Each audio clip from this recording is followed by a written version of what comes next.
That's right. That's right. That's right. As sure as there is God, there is hope.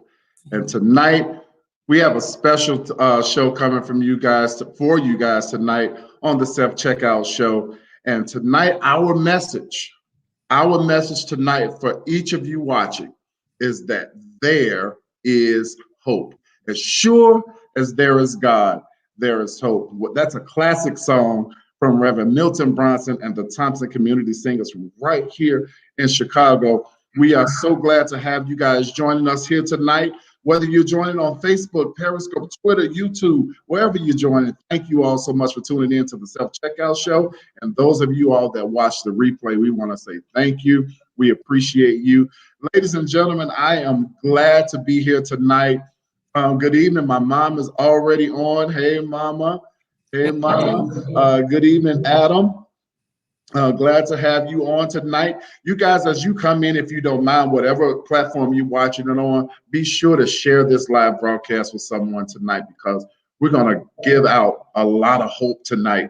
That I once I knew she was coming on this show, I said, I got to play that song because of her new job title that she's been going by, and that is a hope dealer. Yes. Ladies and gentlemen, I am glad to introduce to you guys tonight my first cousin. She is my first cousin. Her mama and my mama are sisters. That makes us first cousins, right? Right. Yes. Y'all, that's my cousin, Minister Jasmine Turner. Hey, girl. Hey, cousin. Hey, cuz. Thank you. How are you? I am doing really, really good. I'm excited about recovery, but I'm excited to be on here with you, Terry, Pastor Willie. You sound just like your mama, okay? I can't help it. I try not to, but the more I try not to, the more I sound like her. And I hear that a lot. And it's you sound just like her. I'm really, really happy to have you on tonight. And it's good to see so many of you guys jumping on. Good evening. Trent, I see you. Hey, Cheryl. Good evening, all of you guys. Again, please make sure that you share this broadcast. Leave a comment, drop some comments. Let us know that you're watching. Let Jasmine know that you are watching tonight. And we're going to deal out some hope, as Adam says, tonight. That's our goal. And tonight's topic it can be kind of touchy for a lot of people, a lot of Christian people, well, not just Christians, but people in general, but especially I think for Christians. Cousin Larry Turner, my other cousin, that's our other first cousin on there. It can be a touchy situation for a lot of people, because I think, and Jasmine, you and I both grew up in church. I think you went to church as a kid more than I did. You had to. Over there at All Nations Pentecostal House of Prayer on Chicago Avenue. Chicago Avenue, 60644, baby. Indeed. But there's just some topics that I say are taboo when it comes to Christendom and in the church. And one of those topics is addiction. And I am proud to say that on the Self Checkout Show, this avenue of ministry that God has given me is one that allows us to dig into some of those places that we really don't want to go, to bring about a freedom, a deliverance. I think it was Paula White that said some years ago, you can't conquer what you're not willing to confront. Yes. And so that's one of the main ways of ministry that we have here is let's talk about some stuff that makes us a bit uncomfortable. But if you are willing to talk about it and be free and honest about it, there can be deliverance from being honest, right? And so obviously on April 9th, this year, we lost a great, great man, DMX. DMX. I don't care how long you've been in church, how long you've been, I don't care. Everybody knew DMX. And the Rough Riders anthem, of course, that was my favorite. That was. I don't know about y'all, but that was my favorite. But we lost a great man in him. And we all know that DMX has had struggled many, many years with addiction. And before we came on air tonight, Jasmine and I were talking about even through his addiction, he still declared his love for God. He still made time for prayer publicly. And I think that that was important because, as I told my cousin before we came on the air, when people that love God struggle with any type of addiction, the one thing that people fail to do is they forget about the person and they just focus on that addiction. And that could be a detriment to a lot of people. Good evening, Miss Anderson. I don't know if it's Anika Anderson. Good evening. Hey, Kim Wilson. My Kim is on. And so tonight, we're not focusing strictly on hey, Auntie Ronnie. Hey, how you doing? Hey, Auntie. That's another one of my mama's sisters, y'all. We are not focusing on just drug addiction. We're going to talk about that, obviously, because that is her story and she's going to tell it. I'm not going to tell it. But I want you to know that there are so many other vices that that people could be addicted to, not just drugs. I'm talking about alcohol addiction, food addiction, food, that's an addiction, gambling addiction, internet addiction. That's another one. Truth.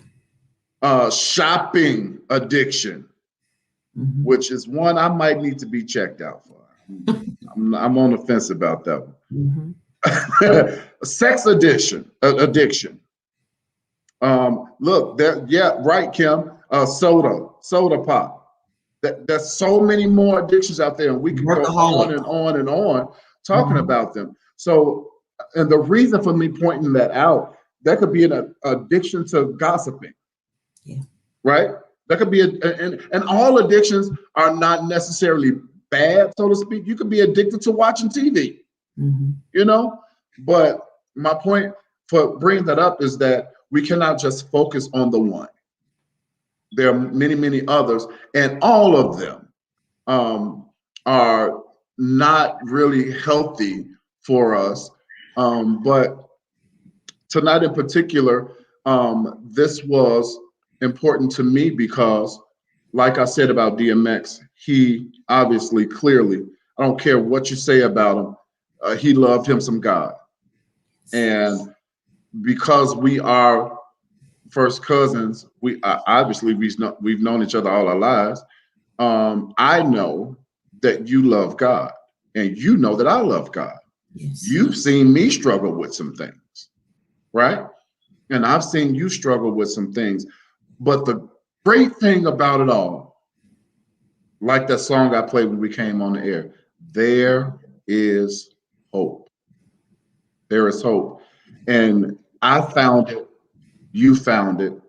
And we want all of you guys to know that whatever, even Dr. Kermita Washington's shoe addiction. Dr. Kermita, there's help for you.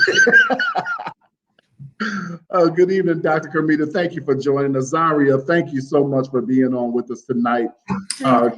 Kim Wilson says, to me, everyone has some form of addiction, but we shouldn't look down on a person because of it. Absolutely. Amen. That's my whole point tonight. And so, ladies and gentlemen, my cousin, Jasmine, Miss No Matter What, and I want you to talk about how you came up with that also, who is also sporting the brand of WTM with her shirt tonight. Plant, build, You and better dominate. know it, Hello. baby. There is definitely hope for us all, Mom. That's right. So, cousin, let's go back. Let's go back. Take us back. Just kind of walk us through your journey. And I'm gonna chill, and we're just gonna listen to you. All right. First of all, thank you, Terry. Everybody calls you Pastor Willie, but you're my cousin Terry. I just want to say thank you and just acknowledge how special that this is for me, because I was telling a friend that I talk recovery all the time, but I haven't done it specifically with my family. So I appreciate this opportunity to come on to your show and to deal some hope. So I thank you so very much for this. Um, as Terry said, I grew up in the church. My mom was in the ministry for as long as I can remember. For as long as I can remember, I went to church. Everything was good. I didn't have this horrible childhood or anything like that. But, I started out just as most people start out, as, I'm just partying. I'm just having a little fun. I'm going to smoke me a little weed here. I'm going to take me a little drink here, drink a little beer and everything like that. And it was just fun, over in high school and everything. But then I started to notice as the years went on, that I was able to smoke and drink. I kept going. It's like I just didn't stop. But still, to me, it was just, I was just partying and I was just having fun. But that was that addiction starting even then, when I didn't even know that it was starting. And so, I don't mind saying this today. I used to be ashamed of it, but my drug of choice was heroin. I smoked weed, but that weed stopped getting me high. It stopped doing what I needed to do. And I needed something a little bit stronger that was going to get me that feeling that I was searching for. And so one day I tried heroin, and that heroin I felt like was the best thing I had ever had compared to, weed and alcohol. And then it was off to the races. Um, at the beginning of my addiction, it wasn't very hard for me to get to heroin because of a relationship that I was in. And, still, I was having fun. I was in a relationship. I was in love and everything to that nature. But then, you know how sometimes the relationship goes a little bit south, and you have to start getting it on your own. And so the heroin had control of my life. I was a basketball player. Let me interrupt you for a moment. I want to ask you a question about that. Um, the introduction Mhm. to the heroin, was it, did you for a second, I don't know, if even know if you can recall when it happened, um I can. because it's been so long ago. Do you remember ever questioning yourself before saying yes to it? In all honesty, no. Okay. I did not question. I just knew that I wanted to feel something different. I wanted to numb, or just kind of, yeah, just numb. I'll use that word. The feelings that I was feeling in that moment. You know how sometimes you're living life, but you don't. I just didn't want to feel some of the feelings of some other things at that time, and I just did it. Probably the Mhm. worst mistake of my life. But then I'm gonna talk about how, yes, the worst mistake of my life, but I'm grateful for it, because I wouldn't be the woman who I am today Absolutely. without that part of my journey. So yeah, I played basketball all through high school, played basketball in college, and the drug, it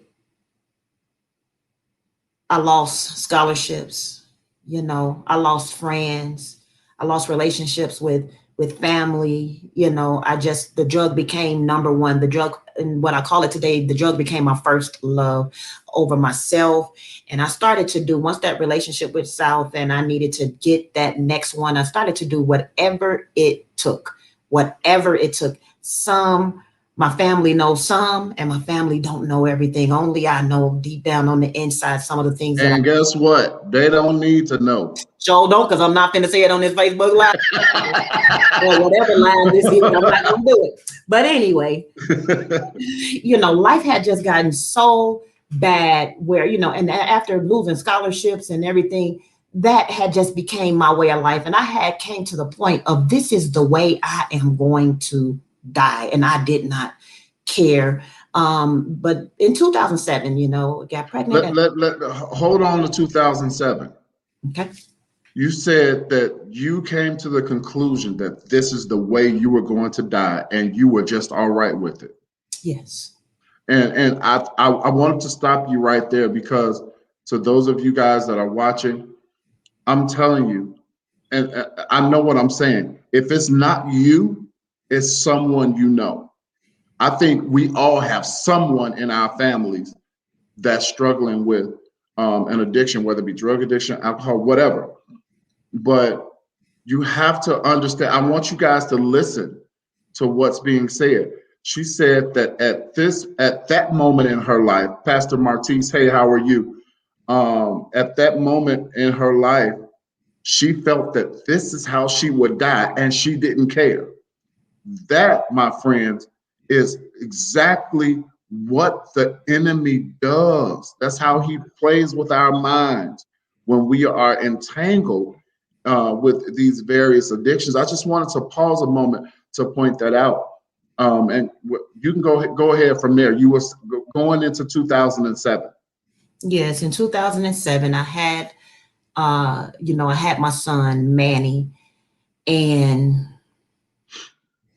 Auntie Ronnie, but I had my son, Manny, and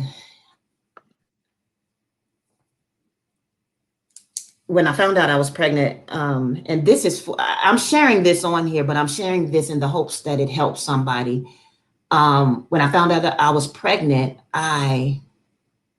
I'm hesitating because I'm not proud of it. But anyway, when I found out I was pregnant, I swore that I would stop. But I tell you what,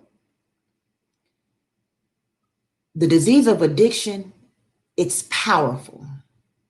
Absolutely. And I wanted to stop on my own willpower, but it didn't work. Not on my own willpower.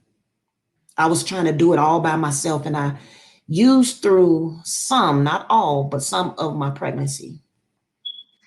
It was a very, to God be the glory that my son is perfect. He sure is, with his tall self. To God be the glory. Then after my son was born, I said, once he's born, I'm not gonna go back to it. I had stopped, I'm not gonna go back to it, but it was calling my name, and on my own will, I was still trying to do it by myself. And then eventually one day, something happened, and I went back to it. Then I went to several different treatment facilities because I wanted to stop so bad. I wanted to stop, but the disease of addiction, it had me. The grips of addiction had me wrapped up, and it was hard to get out. And so how I got to 2011, Terry, is in 2011, somewhere around, no, I'll say 2010. If anybody's ever seen the show called Intervention, Mm-hmm. it was a show that I would sit back and watch while getting high.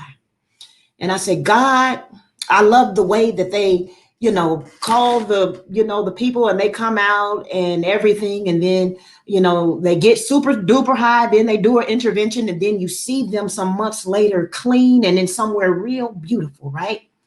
So I went to my mother, Pastor Turner. I went to my mom and I said, Ma, I need you to call intervention because I need help. Of course, mama, desperate, trying to call the show and did all of that. And this was in 2011. This is, yeah. Well, I went to her in like December of 2010. Okay. Mm-hmm.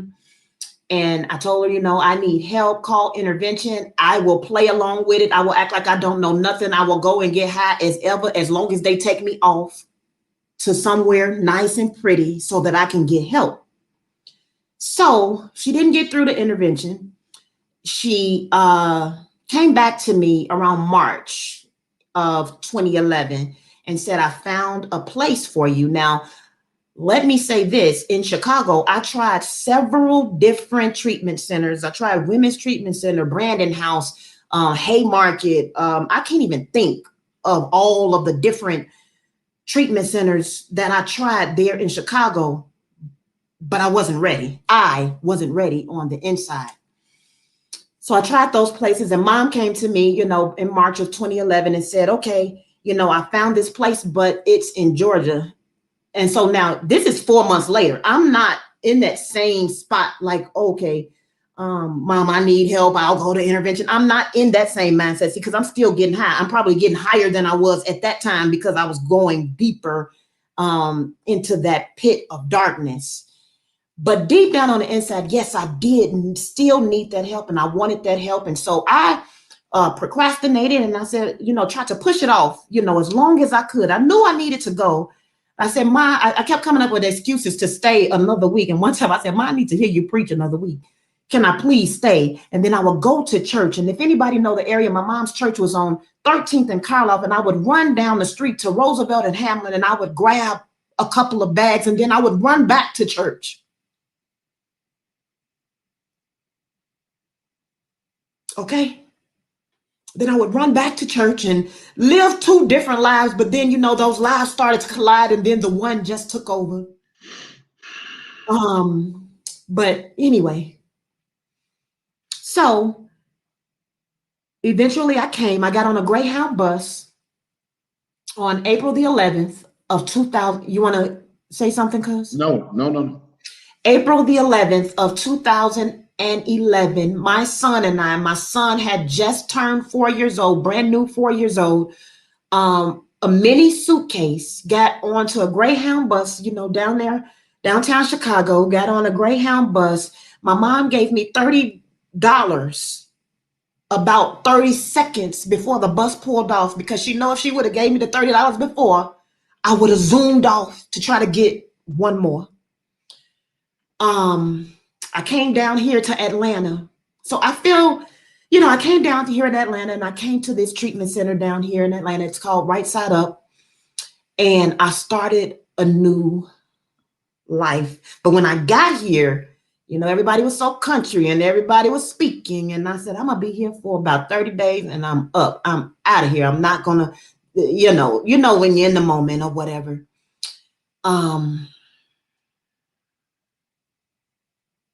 I remember the very first day walking into the treatment center. There was a lady. She gave me a hug. And see, at this time, my hair was all over my head. I was mean. I was mad. I was angry, not necessarily at anybody, but I was angry at me because I kept making promises that I couldn't keep because the disease of addiction was bigger than me. I messed up scholarships. My son, I neglected my son, and I wasn't the mother to him that I should have been in the first couple of years of his life. I was present, but I wasn't accounted for. My mom, I thank God for her,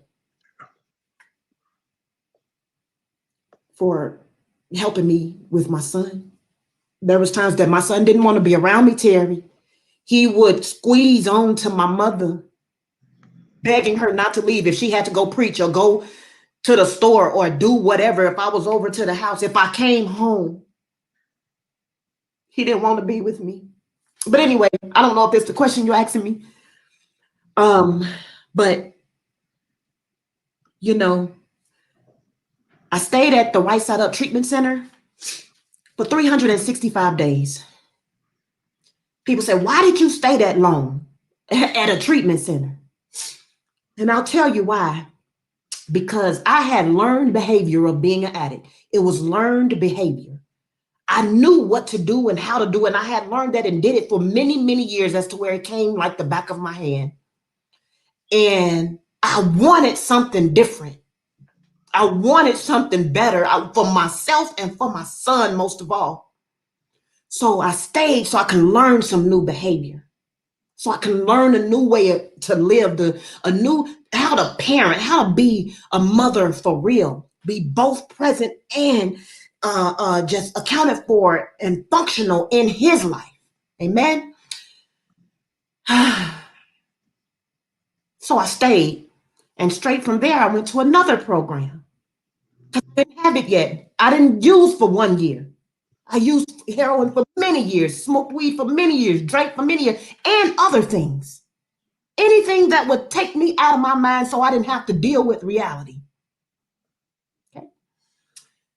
I went straight door to door. On the 365th day of Right Side Up, I went to Mary Hall Freedom House, it's another treatment program, but they also have like sober living, transitional housing. And one of the things that I remember at one of the treatment centers in Chicago, Women's Treatment Center down on Lake and Ashland. Mm-hmm. Lake and Ashland. I remember when I went to treatment there, and I completed 90 days there, and I had came off of methadone. You know, methadone is the help for heroin. And I was so proud of myself for doing that, for coming off the methadone, cold turkey. And I did this. But the counselor there, she said, why don't you stay for sober living, because you don't have it yet. And I looked at her like, do you know what I just did? Right. This, I'm gone. And I wound up right back on the streets. I wound up right back getting high. I wound up so worse. So anyway, fast forward back to Mary Hall Freedom House. That's why I went to Mary Hall Freedom House, because I remember what that lady told me, and I didn't want to go backwards again. So I stayed at Mary Hall for 5 years. For 5 years. While I was at Mary Hall, I saved money. I listened to the counselors. I took advice. I did some things differently than the way I thought to do them, because the way that I was doing things, it was like a revolving door. You know, what is insanity? Doing the same thing over and over again, expecting a different result. So I tried something different, way different, and continued with the accountability for parenting. You know, they helped me with that. They helped me to learn how to save. I worked. I had to sign in and out. I had to do all of that stuff. It was an act of humility also. It's okay. And after I finished Mary Hall, I left Mary Hall, and I was able to save enough money where I was able to buy myself. I started school, actually, because I told y'all I lost so many scholarships. I started school, and I left Mary Hall. I purchased me my first home. Yes. I got to back up a minute. Right Side Up, what was mandatory at Right Side Up was to go to church on Sundays. That's how I was introduced to the church I attend now. We had to, go to church on Sundays. And when I first walked in the church, it was very different from any other church I had ever been to. But it had a recovery program that really focused on recovery. And I already knew God, but I needed help in recovery. And so I was able to marry the two together. So it was so special to me. I was like, wow, this is awesome. This is amazing. This church got recovery meetings and singing songs. And, we go in there, we got rap music going. We doing electric slide. And I'm like, oh, we having fun in recovery. Okay. I never stopped going to that church because of that. And people showed me so much love. There's someone, Jessica, who came and picked me up every Sunday, and people who just loved me in my, I was mean and I was mad and I was angry, still trying to figure out who I was. I didn't love myself yet. And they just loved me and accepted me and kept bringing me to these recovery meetings, kept bringing me to the services. I got a spiritual mentor, all of that kind of stuff. But anyway, shortly after, in 2017, May is when I bought my first home. And then in August, I graduated from school with my bachelor's in business management with a focus in human resources.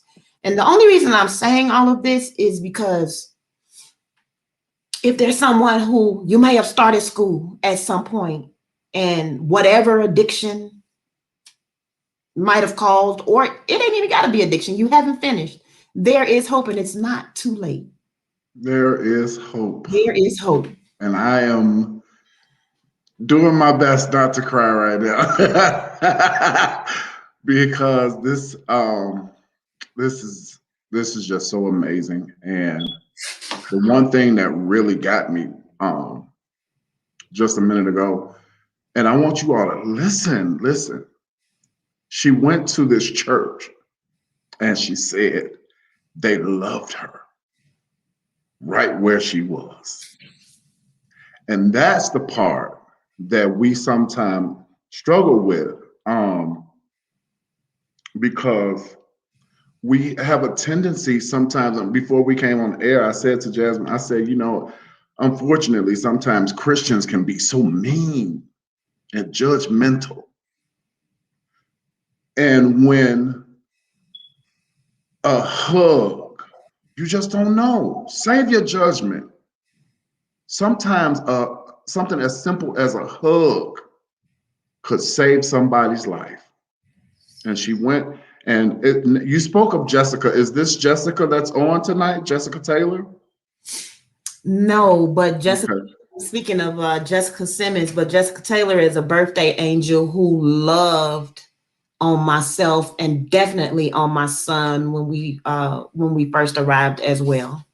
Most definitely. So you are at this church. You got she said, no, that's not her. Okay. But we love you too, Jessica Taylor. Absolutely, Jessica, birthday angel. We so I want to go back up to this comment that Dr. Washington made, Dr. Kermita. She said, but you had to make up your mind. Once you're tired, you're tired.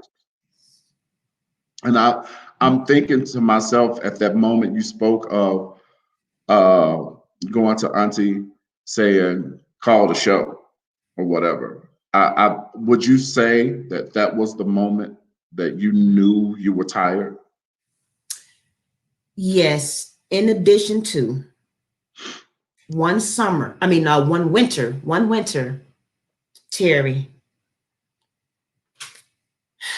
I told you about the spot over there on Roosevelt and Hamlin. And it's a block over. I can't remember the name of the street, but anyway,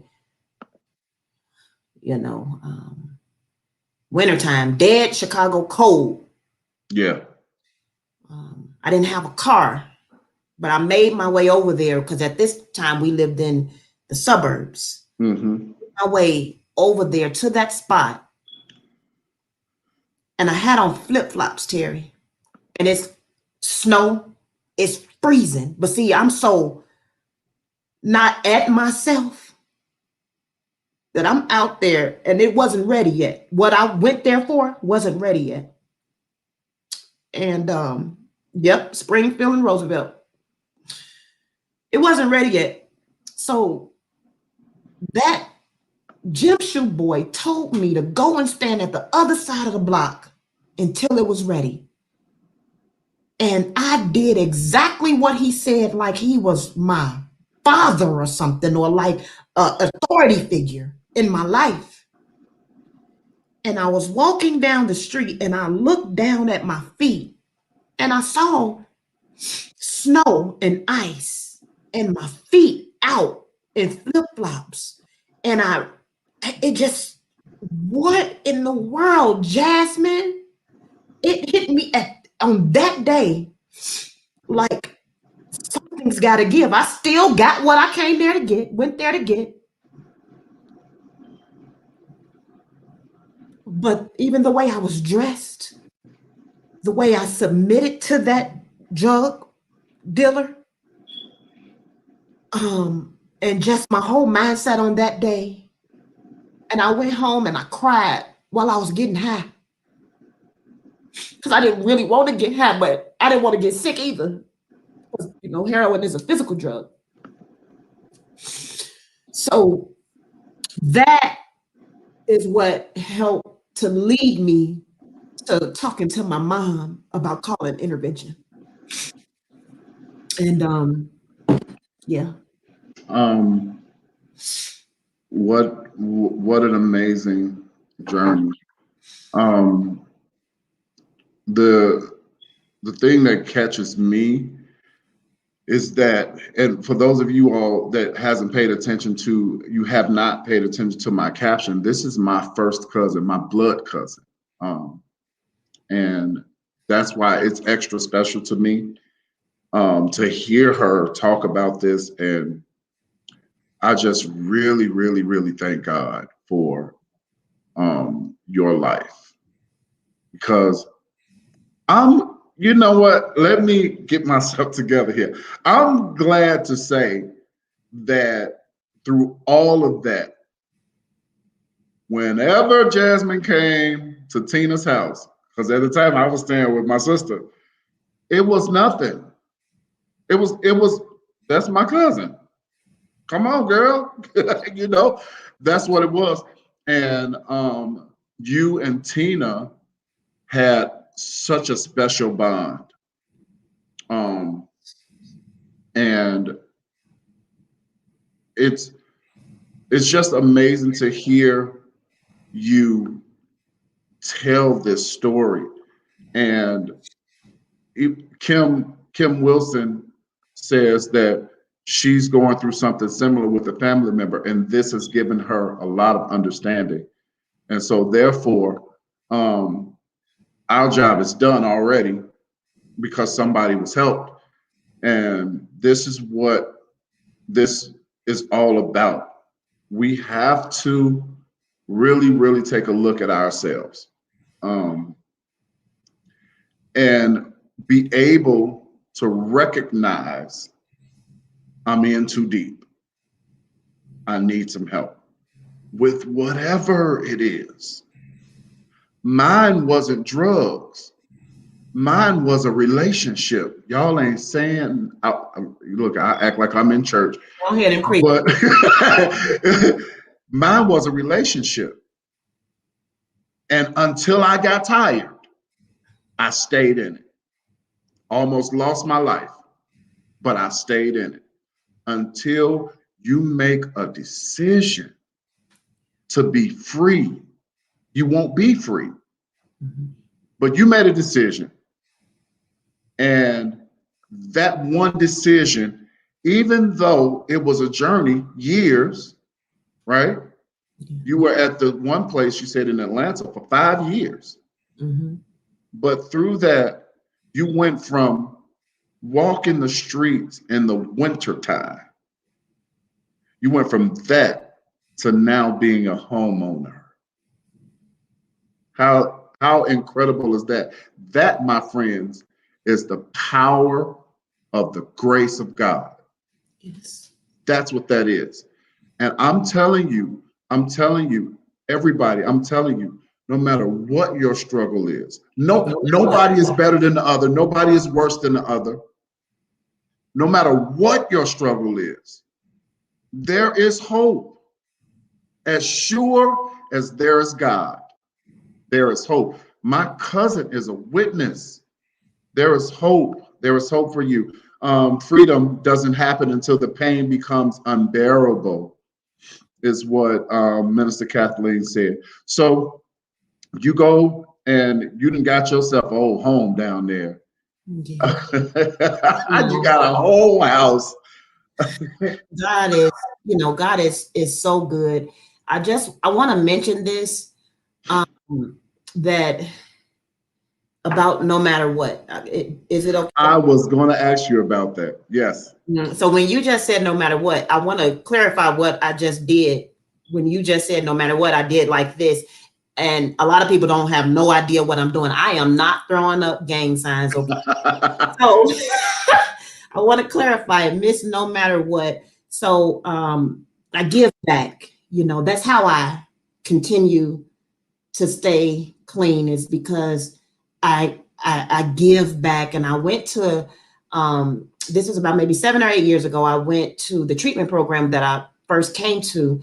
And I was just having an alumni meeting with them, and I was trying to encourage them. And I was like, no matter what, don't give up. No matter what, don't use. No matter what, you are loved. No matter what, you are forgiven. And just so many different no matter what's came out. And from that day, about 7 or 8 years ago, I can't remember, I just kept using the no matter what. And in that same alumni meeting, I asked the ladies, I said, let's come up with a sign for no matter what. And so that's when we came up with this sign. So ever since then, so if we're in a grocery store or in a conversation and we see each other and we can't necessarily like talk to each other, we just put up the sign and we know that we're still recovering, we're still trying, we're still forgiven, we're still loved no matter what. And what I encourage people today, I make these little wristbands here, but I encourage people today to pray about it no matter what, to trust God no matter what. Whatever your no matter what is, everybody has a no matter what, and you know what Can your— you raise your arm up? Let us see. Okay, it's a This one wristband. says, it's a wristband. It looked like it's upside down, but it says recovery is possible no No matter matter what. what. And it's Wow. upside down on my arm too, no matter what. I live this thing today, Terry, because, and it's a reminder. What it is, honestly, is a reminder for me not to use no matter what, because I have hard days. My life is not perfect. I just celebrated 10 years last Monday, but Amazing. my life Amazing. is, I got real life on life terms. But no matter what, I don't have to use about it. No matter what, I don't have to get high about it, because I know once I do that, then right back to the cold flip flops. So I can't use. So I encourage everybody, whatever it is in your life, whatever goal you have, whether it be a drug addiction, any other type of addiction that Terry mentioned at the beginning, whatever goal you have, you can achieve that with God. You can achieve that goal no matter what. There is hope. No matter what, no matter how deep or how dark it looks, no matter how impossible it looks, if we invite God in and submit our wills and submit whatever the situation is, we have to practice that sometimes on a daily basis. Yes. Submitting and surrendering, rather, that's the word I'm looking for. Surrendering. I surrender this situation to you, God. It's bigger than me. I surrender my addiction. I surrender my child. I surrender my brother. Like, it's too big for me to fix on my own.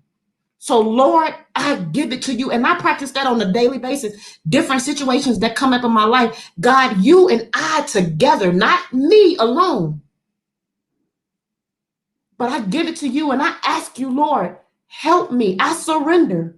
I need you. I acknowledge that I am not God and you are, and I need you, God, to help me no matter what I go through. We have a question for you from Kathleen. She's actually a minister also that I know. She says, how did you finally address the pain that you were self-medicating? So I got a sponsor. I got a therapist. And I hope, let me know in the comments if this is answering your questions, but I got a sponsor and I got a therapist. I got a network. I went to meetings that I continue to, and even right now, the things that I did at the beginning, I still do right now. I also got a spiritual mentor that continue to help me walk along this journey. When I talk about surrender, or when I talk about this relationship with God, now I have growing up, I had a relationship with God through my mom, but I learned to have a personal relationship with God Yeah. for myself. So now I Yeah. know for myself, but I also use some of the tools that he's placed here, which is a sponsor, which is the spiritual mentor, which is a counselor. I mean, a therapist that I still go see right now. I am not too good to go see my therapist. I'm not crazy or nothing, but I know I need her help. Mm-hmm. Because sometimes people, talk about therapists and they're like, oh, something. Right. Yeah. Uh-uh.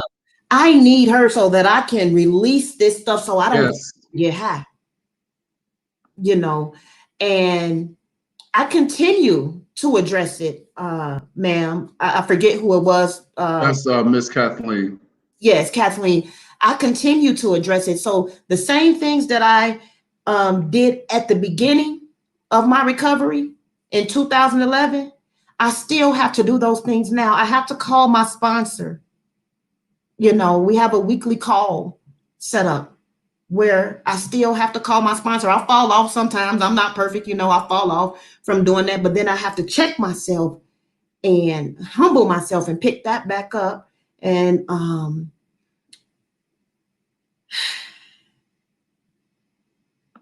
surrender my life to God. And I ask him to have his way with my life. Every day. I take the wheel back all the time, but then I have to give it back to him. Yeah. I think we all have experienced that. You are not your mom, but yet you are your mom.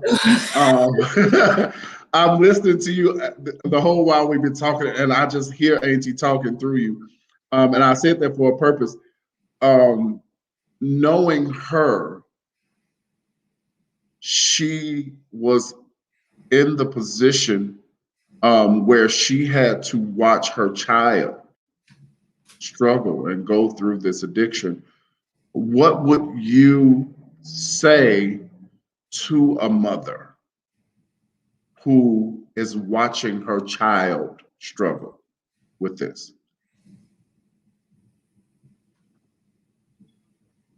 That's a question I have to you. I want to ask you, Jasmine, what advice would you give to another mother that's going through this?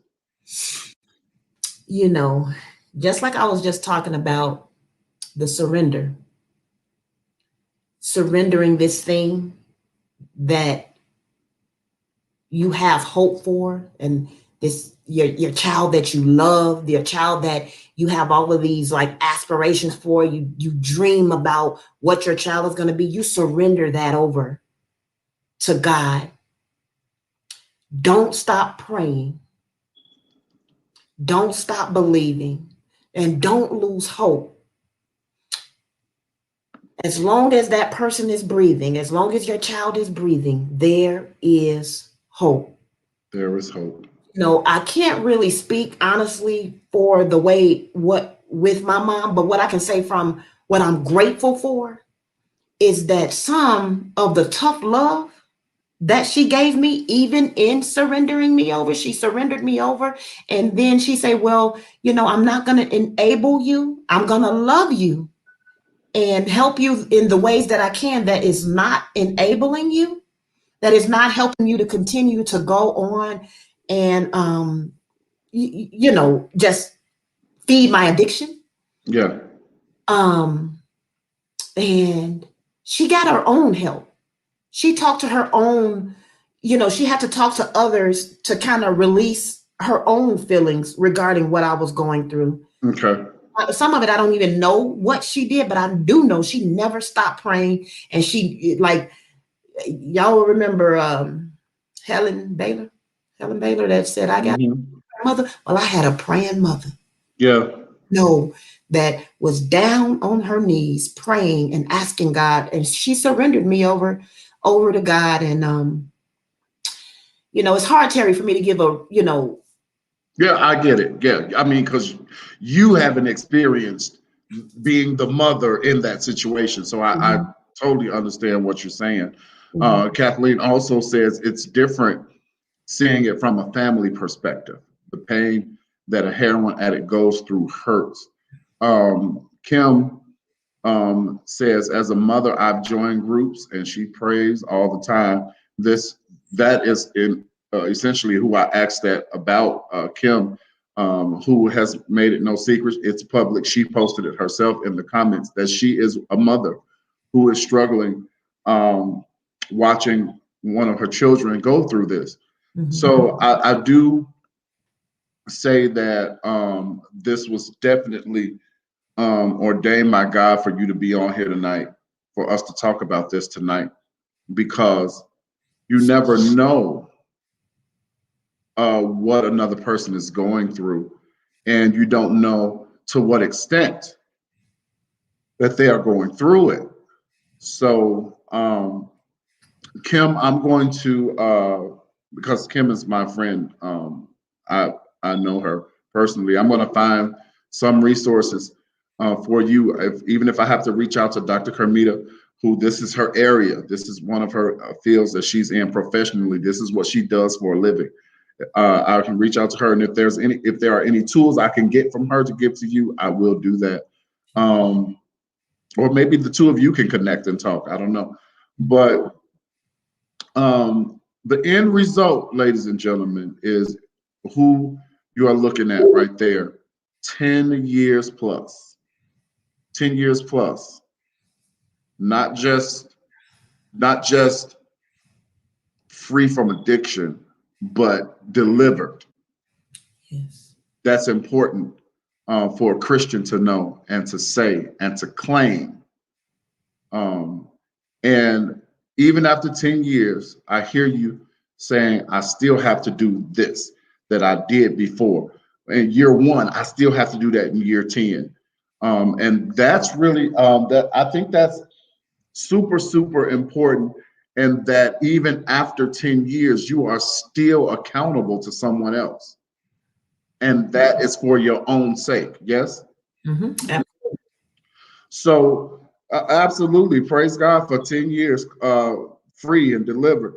Okay, Kim, I see you, and I will definitely be reaching out for that, because that's what this is all about. This is, I've said before on my show, this is a judgment-free zone. We don't do that here. We love on people, and we want to help any way we can. So that's what we're gonna do. Josie says, amazing queen, congratulations on your deliverance from addiction. That is amazing. DM you, I will. Y'all ready for me tonight? I will definitely DM you. This is also your profession. Okay, great, wonderful. So ladies and gentlemen, I want you to know that whatever your struggle is, this young lady, my cousin, is a true testimony to the power of God and to what you can beat if you really, really want to. And it also okay, awesome, Kim.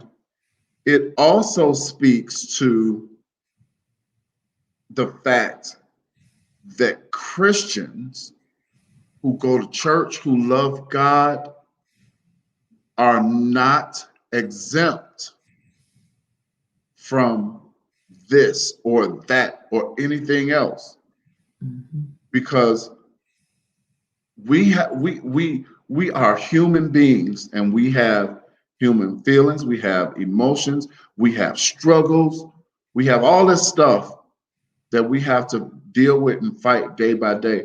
But if you ever needed hope, tonight, Jasmine is, and I laughed at this because my pastors have been saying for the past few months or so that they are hope dealers. And when I saw you post that, I was like, oh my God, that's what my apostles say too. So where did you come up with that? You know, it's here in Georgia, recovery is big. It's like unbelievably big. And one day, there was an event with the Georgia Council on Substance Abuse, and I heard someone use it there. And then, of course, I adopted it because I thought that was, because, you know, I didn't mention this, but I did deal a little dope back in the day. So today we're not dope dealers, but we're hope dealers. I just loved that. And that was, I can't even tell you how many years ago that was, and brought it back to my church, to my ministry. We just use it all over Georgia, like hope dealers all over Georgia. People in long-term recovery, we consider ourselves hope dealers, just spreading the message of hope. Well, thank you so much for coming on, cousin. I am Thanks for having extremely godly proud of you. I love you, and my little bitty cousin. Well, he ain't little bitty no more. me. Oh, that boy He, up there. he tall. So truly, truly, truly, God is good, and that's really the. I can just put a period on that right there. God is good. And this, ladies and gentlemen, this is the Lord's doing, and it is certainly marvelous in our eyes. Amanda says, "Where there is hope, there is recovery." Yeah. Hey, Amanda, that's another hope dealer. Yeah. Hey, hey, hey. Mhm. So I'm really, really grateful for all of you guys that have tuned in and share with us tonight. Thank you so much.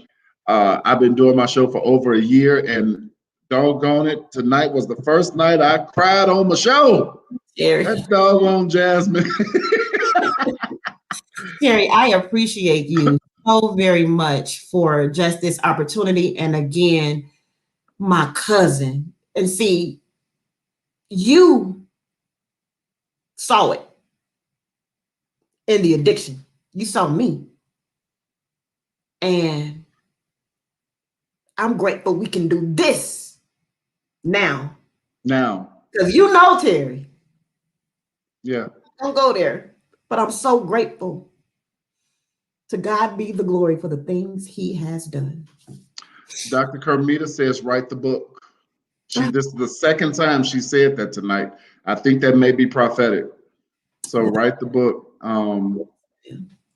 Yeah, and I just looking back, and I mentioned it a little while ago, and we're getting ready to go. I did see it because again, we're cousins, period. And I have never been, Dr. Nancy, don't you start. Don't start. I'll explain later. I'm sorry. Let me say, Pastor No, Cuzzo. no. What? She just being silly, and so am I. DJ agrees. Says, "Yep, write it." Auntie Ronnie says, "Start writing." There you go. That's your next assignment. Yes, But yeah, ma'am. I saw it, and I the way I live my life and have lived my life, I've never been one to put myself in the seat of judgment. I don't. I don't. Family or not. That's not my job. My job is to love you. My job is to love people. Period. Because check it out. Drugs might not be your thing, but you got a thing somewhere, Yeah. right? Everybody has something that they need help working on, or a family member that needs help. So we cannot ever put ourselves in a place to turn our nose down at somebody because they do this and we don't do that. Come on now. We not doing that. And yes, that's my cousin. Yes, it hurt to see her struggle with that. It did. But at the same time, I was struggling with my own thing that I didn't want nobody to know about. Hello, somebody. But look, check this out. While I'm saying I didn't want nobody to know, everybody knew. So I had my own struggles. I had my own issues. So who am I to judge her or anybody else because of their issue? No, no, no. It's my job to love you. And that, my friends, the Bible says that love covers, huh? True. Yes. A multitude Mm. of your sins and my sins, Yeah. because we all got them. But when you can love somebody through that stuff, That's where it's important. That's what matters. Love through it. Love through it. And when you have people that love you through your struggles, through your addictions, through your mess, when you have people that genuinely love you, that's when you get 10 years in. Come on. That's when you get a brand new house. Huh? That's when you start ministering to other people. It's love, y'all. It's not the judgment. That's there you go. Love first, no matter what. You can always use that, no matter what. Love them anyway. So no matter what, I can't stop saying it now. But it just fits, cause no matter what, it just fits. So I just want to really, really encourage each and every one of you, because if it's not you, it's somebody you know. Just love them. Pray for them. If y'all know my auntie, her mama, listen, she may not talk, but she'll pray. She'll pray before she eat, before she sleep. My auntie is a praying woman, okay?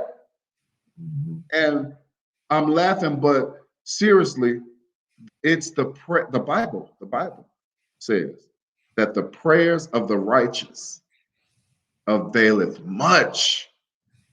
And I believe, cousin, I just want to believe that it was so many of Auntie's prayers that have you and I talking about this tonight.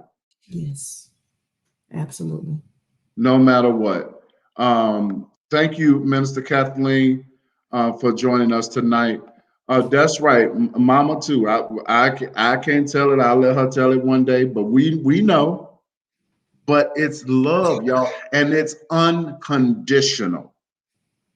It's unconditional. So yes, come on. Right before we end, just 60 seconds, if I can just say this, if there is anyone who might be watching this and you're suffering from the disease of addiction, even right now, I just want to encourage you to reach out and to know that you are not alone. As Terry or Pastor Willie keeps saying, that there is hope. There is hope for you. So reach out to Pastor Willie, reach out to some of the people on this who's been commenting, reach out to me. My name is Jasmine Turner. You can look me up here on this Facebook, find me, and I'm willing to talk, but you don't have to go through this alone. That's really all I'm trying to say is, if you're suffering right now, there is hope for you. Jesus loves you. He forgives you no matter what. So I just wanted to add that part in, Terry. No matter what. Thank you all for tuning in tonight. No matter what. 21 years right here. Let me put that up on the screen. Yeah. 21 years. And that, ladies and gentlemen, is my beautiful mama. Yes. 21 years clean. Yes. As sure as there is God, Yes, there is hope, comma, no matter what. yes, indeed. All right. Amen. So, Cousin Jasmine, thank you so much for coming on and sharing your amazing journey with us. And I cannot wait to buy the book. I can't wait. I will come to Atlanta to get in line and sign that book, or you sign it and I'll buy it. I got you. I know what you see. Look what you done started. Look at this. Look at that comment. Dr. Nancy, I'm gonna FaceTime you and we'll talk about this one-on-one. Okay. Everybody, this has been such an amazing night. Thank you all so very much. I love everybody. Cousin, I love you. Love you. Just keep that in mind tonight, you guys. And if you're on Facebook, do it tonight. Make a post tonight encouraging somebody that no matter what they're going through, there is help and there is hope no matter what. I dare you. I dare you to use that hashtag, no matter what. Yes. God bless you. I love you all. And we'll talk to you all next week on Back on Self Checkout this next Tuesday night at 7 p.m. Cousin, don't go anywhere. Good night, everybody. All right. Good night. Love you, Auntie Jane. Love you, Auntie Ronnie. Everybody who joined, love you.